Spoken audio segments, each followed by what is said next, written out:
প্রিয় দর্শক বন্ধুরা, আজকে আমরা দুই ভাই যাচ্ছি আমাদের এলাকার ছোট্ট একটি বাজারে। যে বাজারে যেতে হলে আমাদের এই ছোট স্পিড বোটটা ছাড়া অন্য কোনো উপায় নাই। কিন্তু এটাকে বোট বলবো না কি বলবো সেটা আপনারা কমেন্টে বলবেন, এবং এটার কি নাম দেওয়া যায়। অবশ্যই ডিজেল ইঞ্জিনের চেয়ে এটা অনেক শক্তিশালী মোটরসাইকেলের ইঞ্জিন।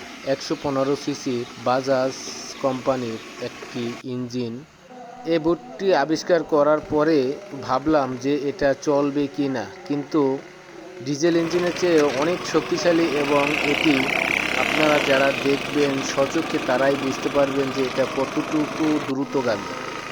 এই ভিডিওটি কেমন লাগলো অবশ্যই আপনারা কমেন্টে জানাবেন। ডিজেল ইঞ্জিনের চেয়ে পেট্রোল ইঞ্জিন, এবং এটার তেল অত্যন্ত সাশ্রয়ী এবং অল্প খরচে অনেক দূরে যাওয়া যায়। বিশেষ করে এই বোটটি বিল অঞ্চলে চলার জন্য অনেক সুবিধাজনক। খালে বিলে কচুরির মধ্যে অতিক্রম করতে পারে খুবই সহজে। এরকম নিত্য নতুন ইন্টারেস্টিং ভিডিও পেতে পেজটি ফলো করে দিন এবং ভিডিওটি শেয়ার করে দিন।